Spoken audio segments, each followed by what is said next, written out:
नमस्कार, जी18 न्यूज़ में आपका स्वागत है। खबरों की खबर के साथ मैं हूं दिव्येश। खबरों की खबर में आज हम बात करेंगे राजस्थान लोकसभा सीटों के बारे में।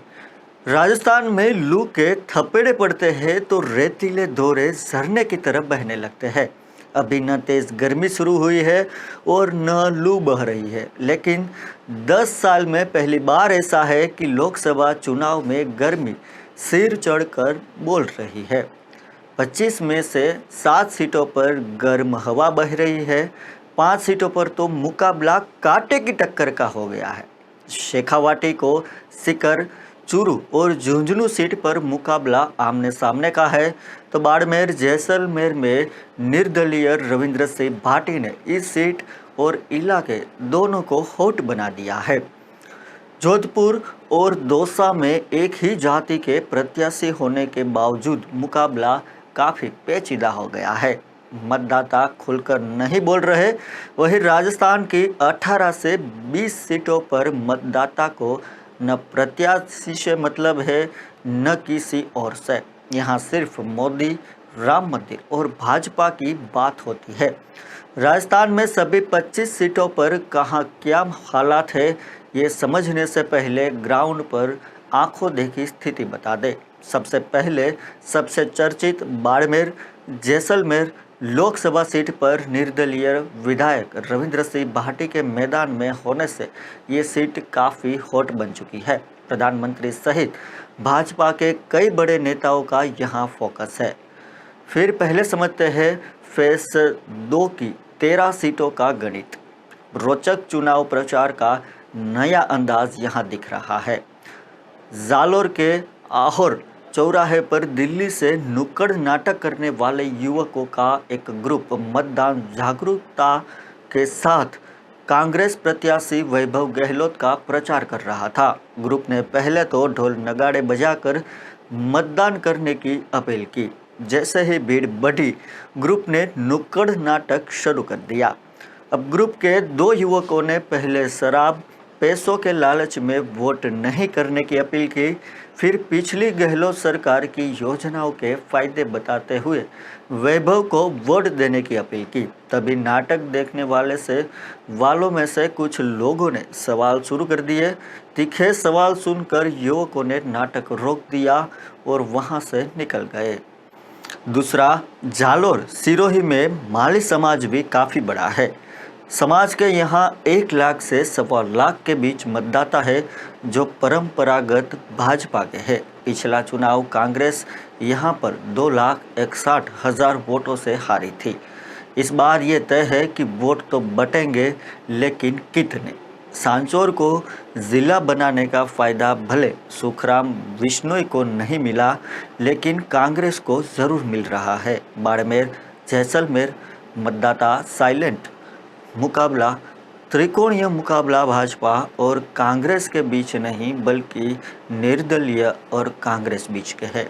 ज़्यादातर लोगों का कहना था कि निर्दलीय रविंद्र सिंह भाटी की भावना भाजपा की ही है। ऐसे में सीट त्रिकोणीय मुकाबले में फंस गई है। बीजेपी ने दूसरी बार कैलाश चौधरी को, कांग्रेस ने आरएलपी छोड़ शामिल हुए उम्मीदवार बेनीवाल को उतारा है। कांग्रेस का परंपरागत वोट बैंक SC ST व मुसलमान इस बार इसका साथ देगा, ये बड़ा प्रश्न है। निर्दलीय प्रत्याशी बीजेपी के माने जाने वाले वोट बैंक राजपूत समाज के अलावा मूल OBC के वोट बैंक में सेंधमारी कर रहे हैं। बात करें जोधपुर पिछली जीत का अंतर भाजपा के लिए संजीवनी समान होगा। राजपूत समाज में दोनों प्रत्याशी है। भाजपा के चुनाव प्रचार की थीम है केंद्र में नरेंद्र और जोधपुर में गजेंद्र। यहाँ पर जगह जगह सिर्फ केंद्र की योजनाओं और केंद्र के मुद्दों के पोस्टर लगे नजर आते हैं। इसमें जो राम को लाए उनको हम लाएंगे, धारा 370 हटाना भी शामिल है। उधर कांग्रेस के प्रत्याशी की चुनाव थीम जोधपुर का बेटा और विकास है। अब बात करते हैं पाली प्रत्याशी से ज़्यादा मोती की बात चल रही है। इलाके में भाजपा का काफ़ी प्रभाव है। प्रत्याशी के स्थान पर यहाँ पर लोग मोदी को वोट देने की बात करते हैं। लोग साफ कहते हैं कि काम भले नहीं हुए लेकिन वोट तो मोदी को ही देंगे। कांग्रेस की प्रत्याशी संगीता बेनीवाल प्रचार में भी काफ़ी पीछे है। स्थानीय नेता भी पाली के बजाय आसपास की सीटों पर व्यस्त है। कांग्रेस यहाँ नजर नहीं आती। अब बात करते हैं बांसवाड़ा की। गठबंधन के बावजूद कांग्रेस का प्रत्याशी है। राजस्थान की इस सीट पर कांग्रेस के लिहाज से काफ़ी अजीबोगरीब स्थिति बनी हुई है। यहाँ कांग्रेस बीजेपी का गठबंधन है, लेकिन कांग्रेस प्रत्याशी अरविंद दामोर भी मैदान में है। प्रत्याशी की मौजूदगी के बावजूद अब कांग्रेस का एक धड़ा बीजेपी प्रत्याशी राजकुमार रोत के समर्थन में वोटिंग करने की अपील कर रहा है। कांग्रेस से बीजेपी में शामिल हुए गहलोत सरकार के पूर्व मंत्री और इस इलाके के बड़े नेता महेंद्रजीत सिंह मालवीय मजबूत स्थिति में नजर आ रहे हैं। अब बात करते हैं भीलवाड़ा की। भीलवाड़ा में ब्राह्मण वैश्य समीकरण की चर्चा हो रही है। औद्योगिक नगरी भीलवाड़ा में ब्राह्मण वैश्य समीकरण की चर्चा है। कांग्रेस ने पहले यहां से गुर्जर समाज के दामोदर गुर्जर को टिकट दिया था। बाद में बदलकर पूर्व विधानसभा अध्यक्ष डॉक्टर सीपी जोशी को प्रत्याशी बनाया गया है। डॉक्टर जोशी के सामने भाजपा से दामोदर अग्रवाल है। ये लोकसभा क्षेत्र भी उनमें से है जहां भाजपा का प्रत्याशी कोई भी हो, लेकिन चेहरा और मुद्दा मोदी ही बने हुए हैं। बात करते हैं अब चित्तौड़गढ़ की। भाजपा के जोशी को भीतर घात का खतरा है। इस सीट पर भाजपा प्रदेश अध्यक्ष सीपी जोशी के सामने कांग्रेस से गहलोत सरकार के पूर्व मंत्री उदयलाल आंजना खड़े हुए हैं। यहाँ विधानसभा चुनाव से ही चंद्रभान सिंह आक्या के साथ उनको अदावत चल रही है और आक्या का टिकट काटने के बाद उन्हें विधानसभा चुनाव में निर्दलीय के रूप में जीत मिली थी। इस तरह के समीकरणों से जोशी को भीतर घात का खतरा बना हुआ है। वहीं आंजना की इस क्षेत्र में अच्छी पकड़ है। आधा दर्जन से अधिक बार ये विधायक बन चुके हैं। अब बात करते हैं राजसमंद के बारे में। कांग्रेस प्रत्याशी बदलने से नाराजगी देखने को मिल रही है। भाजपा ने हाल ही विधानसभा चुनाव जीते विश्वराज सिंह मेवाड़ की पत्नी महिमा सिंह मेवाड़ को प्रत्याशी बनाया है। अपने पति का चुनाव प्रचार संभालने के कारण उनका कार्यकर्ताओं और स्थानीय लोगों से अच्छा जुड़ाव हो गया है। ये सीट भाजपा के लिए सुरक्षित मानी जाने वाली सीटों में से गिनी जाती है। इस सीट पर कांग्रेस ने प्रत्याशी को बदलकर दामोदर गुर्जर को उतारा है, लेकिन बदलाव से भी कार्यकर्ताओं में नाराजगी देखी जा रही है। अब बात करते हैं उदयपुर के बारे में। उदयपुर कांग्रेस के वोट बैंक में सेंध का खतरा है। मेवाड़ की इस सीट को भाजपा खुद के लिए मजबूत मानती है। दर्जी कन्हैयालाल की बार्बर हत्या के बाद से यहाँ धर्म और भी बड़ा मुद्दा बन गया है। यहाँ चुनावी चेहरा प्रधानमंत्री मोदी और मुद्दे उनके विकास कार्य के हैं। यहाँ बीजेपी से मन्ना लाल रावत खड़े हुए हैं। कांग्रेस प्रत्याशी ताराचंद मीना के लिए एक संकट है। यहाँ गठबंधन के बावजूद बीजेपी से प्रकाश चंद्र बूझ खड़े हुए हैं। कांग्रेस का वोट बैंक में सेंध का पूरा खतरा है। अब बात करते हैं झालावाड़ 12 सीट के बारे में, जहां वसुंधरा फैक्टर सबसे अहम है। इस सीट पर विधानसभा चुनाव हो या लोकसभा चुनाव, पूर्व मुख्यमंत्री वसुंधरा राजे का एक छत्र राज रहता है। इस सीट पर लगातार चुनाव जीतते आ रहे दुष्यंत सिंह एक बार फिर मैदान में है। उनके सामने गहलोत सरकार में मंत्री रहे प्रमोद जैन भाया की पत्नी उर्मिला जैन है। भाजपा इस सीट को लेकर बिल्कुल चिंतित नहीं है। अब बात करते हैं टोंक सवाई माधोपुर। यहाँ गुर्जर मीणा वाटों का ध्रुवीकरण। टोंक सवाई माधोपुर भी उन सीटों में से एक है जहां चुनाव फंसा हुआ है। भाजपा से मौजूदा सांसद सुखबीर सिंह जानपुरिया मैदान में है और उनके सामने विधायक हरीश मीणा चुनौती बने हुए हैं। यहाँ गुर्जर मीणा वोटों का ध्रुवीकरण देखने को मिल रहा है। मियां सचिन पायलट खोमे को होने के कारण यहां गुर्जर वोट बैंक में कांग्रेस अच्छी सेंध लगा रही है। ग्रामीण क्षेत्र में मुद्दों के बजाय ये चुनाव जातिगणना समीकरणों में सिमट कर रह गया है। अब बात करते हैं कोटा के बारे में। कोटा में कांटे की टक्कर होगी। भाजपा प्रत्याशी लोकसभा अध्यक्ष ओम बिरला के कारण इस सीट पर देश भर से सभी की नजरें टिकी हुई है। भाजपा के बागी प्रहलाद गुंजल कांग्रेस से खड़े होने के कारण राजस्थान के लिए ये हॉट सीट बन गई है। अपने क्षेत्र के मतदाताओं के साथ एक खास तरह का पर्सनल टच रखना बिरला की खासियतों में से एक है। वहीं गुंजल का ग्रामीण क्षेत्रों में अच्छा खासा प्रभाव है। अब बात करते हैं अजमेर सीट के बारे में। यहाँ धर्म ही सबसे बड़ा मुद्दा है। भाजपा ने सांसद भगीरथ चौधरी को फिर मौका दिया है। लंबे समय से डेयरी चेयरमैन रहे रामचंद्र चौधरी कांग्रेस से प्रत्याशी है। यहाँ धर्म हर मुद्दे से बड़ा है और ऐसे में कांग्रेस को मुस्लिम क्षेत्र में अच्छी खासी बढ़त मिल रही है। भाजपा राम मंदिर धारा 370 हटाने, केंद्र सरकार का पाकिस्तान के खिलाफ रवैये जैसे मुद्दे के कारण इस सीट को सुरक्षित मान रही है। अब समझते हैं फेज 1 की 12 सीटों का गणित। अब बात करते हैं चुरू की। कांग्रेस को खाता खोलने की यहाँ से ही उम्मीद है। कांग्रेस को सबसे ज़्यादा उम्मीद है तो इस सीट से। हालांकि राह आसान नहीं है। कांग्रेस प्रत्याशी राहुल कसवा और भाजपा नेता राजेंद्र राठौड़ के लिए प्रतिष्ठा का सवाल है। भाजपा से देवेंद्र झाझड़िया मैदान में है। एक ही समाज से जुड़े दो चेहरे के बीच टक्कर है, लेकिन जातीय वोटों का ध्रुवीकरण देखने को मिल रहा है। इधर कसवा का टिकट काटने के बाद से जाट समाज का एक धड़ा नाराज है। उधर झाझड़िया को राजपूत वोटर्स का साथ तो मिल रहा है, लेकिन खुद के समाज को साधने में मुशक्कत करनी पड़ रही है। अब बात करते हैं अलवर के बारे में। तो लोकल पर भारी पड़ रहा है अनुभव। इस सीट पर राम मंदिर और धारा 370 का मुद्दा हावी है।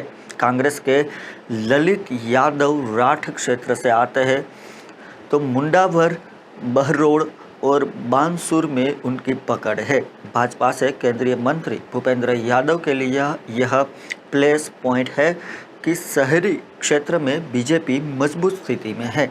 वे मोदी की गारंटी देकर प्रचार में जुड़े हैं। अब बात करते हैं भरतपुर की। जाट आंदोलन तय करेगा हवा का रुख। भरतपुर सीट पर जाट आरक्षण आंदोलन की हवा बह रही है। क्षेत्र में करीब 5 लाख जाट वोटर्स है। मुख्यमंत्री भजन लाल आरक्षण की गारंटी दे चुके हैं। करीब 3.5 लाख जाट वोटर्स है, जो एक बड़ा वर्ग है। कांग्रेस कैंडिडेट संजना इसी समाज से है। भाजपा प्रत्याशी रामस्वरूप कोली बयाना सीट से लोकसभा का चुनाव जीत चुके हैं। अब बात करते हैं सीकर सीट की। सीकर में कांग्रेस सीपीएम का साथ भाजपा की हैट्रिक में चुनौती है। कांग्रेस ने सीपीएम प्रत्याशी अमरा राम को समर्थन दिया है। गठबंधन ने बड़े वोट बैंक को साधने का इशारा दिया है। भाजपा ने 2 बार के सांसद सुमेधानंद सरस्वती को ही तीसरा मौका दिया है। 3 बार में यहां पर पहली बार कांटे की टक्कर दिख रही है। अब बात करते हैं झुंझुनू सीट की। झुंझुनू में कांटे की टक्कर होगी। जी हां, झुंझुनू में कांटे की टक्कर दिख रही है। भाजपा से शुभकरण चौधरी और कांग्रेस से विधायक बृजेंद्र ओला मैदान में है। बृजेंद्र के पिता शीशराम ओला इसी सीट से 1996 में 2009 तक लगातार सांसद रहे थे। ओला और चौधरी के जरिए दोनों बड़ी पार्टियों ने सामाजिक समीकरणों को भी साधने का प्रयास किया है। अब बात करते हैं नागौर के बारे में। इमोशनल कार्ड के सहारे ज्योति है।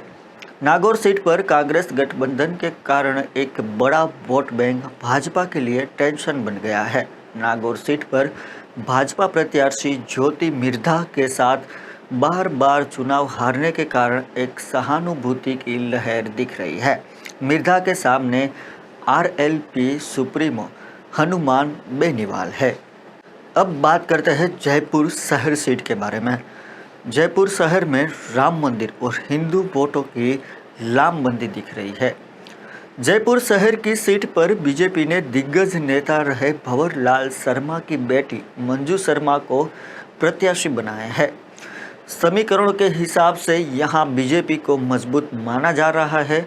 राम मंदिर बड़ा फैक्टर है। हिंदू वोटर्स को बीजेपी लामबंद कर रही है। केंद्रीय गृह मंत्री अमित शाह ने रोड शो के लिए भी जयपुर का ऐसा ही इलाका चुना था। अब बात करते हैं जयपुर ग्रामीण के बारे में। यहां कांग्रेस बीजेपी के बीच कड़ी की टक्कर है। जयपुर ग्रामीण सीट पर बीजेपी ने पूर्व विधानसभा उपाध्यक्ष राव राजेंद्र सिंह को टिकट दिया है। कांग्रेस ने सचिव पायलट खेमे के अनिल चोपड़ा को उम्मीदवार बनाया है। राव राजेंद्र सिंह को बीजेपी के मजबूत कैडर का समर्थन और राम मंदिर के मुद्दे की वजह से शहर और कस्बा में फायदा हो रहा है।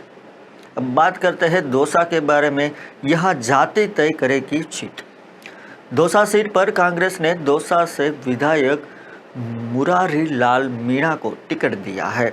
सचिन पायलट खेमे के नेता होने के कारण गुर्जर वोट बैंक का भी उन्हें सहारा है। बीजेपी ने बस्ती से पूर्व विधायक कन्हैया लाल मीणा को मैदान में उतारा है। गुर्जर मीणा दलित और मुस्लिम वोटर्स के समीकरणों की वजह से कांग्रेस का पक्ष मजबूत दिख रहा है, लेकिन भीतर का भी आशंका है। अब बात करते हैं करौली और धौलपुर के बारे में। यहाँ बीजेपी कांग्रेस में कांटे की टक्कर दिख रही है। करौली सीट पर भाजपा ने इंदु देवी को प्रत्याशी बनाया है। कांग्रेस से प्रत्याशी भजन लाल जाटव भी 2 बार विधायक और 1 बार मंत्री रह चुके हैं। इस सीट पर सांसद मनोज राजौरिया का टिकट काटकर भाजपा ने इंदु देवी को प्रत्याशी बनाया है। यहाँ SC/ST वोटर निर्णायक स्थिति में रहते हैं। अब बात करते हैं बीकानेर बारे में। मजबूत दिख रहे हैं मेघवाल।